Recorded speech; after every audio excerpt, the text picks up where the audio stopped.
What's up, everybody, and welcome back to the channel. VP Tactical here.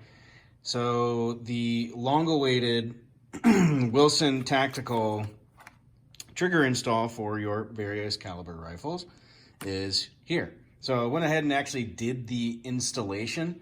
That's already been completed. So what I wanted to talk about was really more about the trigger. So this is actually the factory trigger back in there, but the packaging that it actually came in. So this is the tactical trigger unit, or as they call it, TTU. So that's what it stands for, tactical trigger unit. It's a two-stage match trigger for semi-auto rifles. Wilson Combat, probably very well, you probably are familiar with their name with respect to 1911. So they've been big in that market for a very long time. They've branched out. I think this trigger's been out for at least a year or two, if not potentially longer. I want to say it was around that year or two ago mark, but needless to say, Wilson Combat, very respected name, especially in the 1911 field, competition guns, etc. This particular trigger, again, is a two-stage.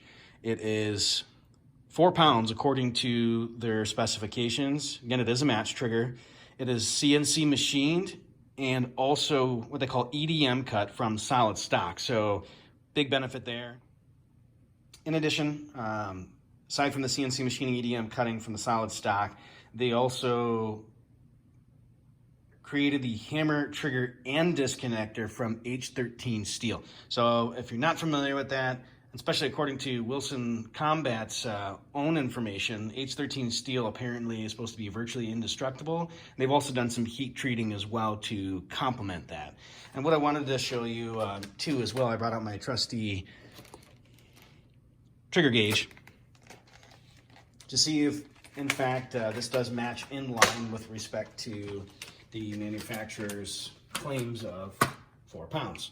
So I'm gonna try to do this as best I can here. We're gonna go ahead and reset that hammer. And I'm gonna try and catch this here so that way we don't have any issues. We'll go ahead and reset this.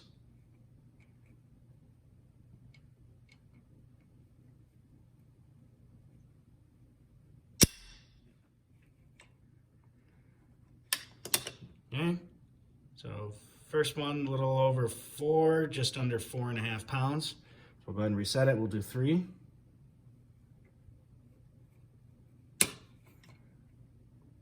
Okay, that one was slightly over 4 and a hair.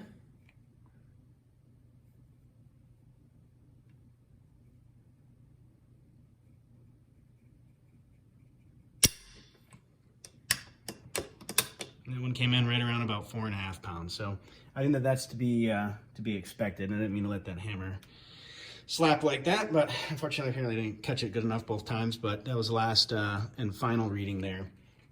But first impressions, without actually getting this to the range, I think this is a very well built unit. What's really cool is that this particular trigger group, so this is really like a cassette style, as they would refer to it as.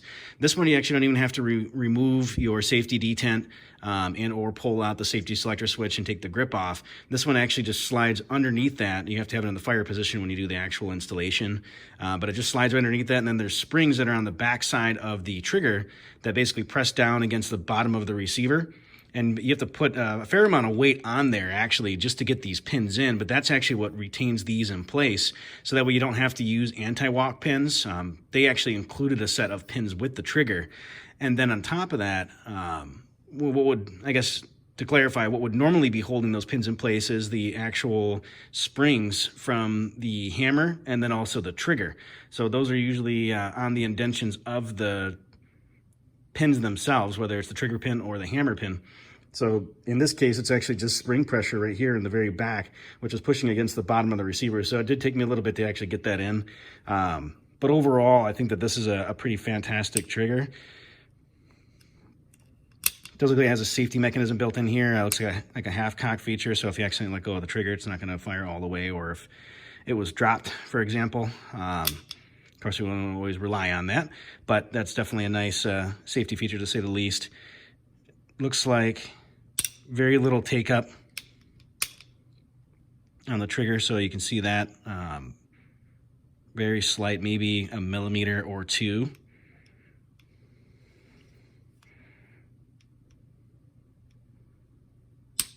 and then the wall, and the brakes. So reset it again. So a little take up, and then wall, brake. There is a little over travel, just slightly. And let's check out reset. Very minimal, millimeter or two at most. And then trigger brakes again. So I think this is going to be a great shooting trigger. I'm actually very excited to get it out to the range and really put it to good use and put some rounds through it. Well, anyway, greatly appreciate you stopping by. As always, hit that like and subscribe button. Appreciate all of your love and support. And stay safe and be vigilant.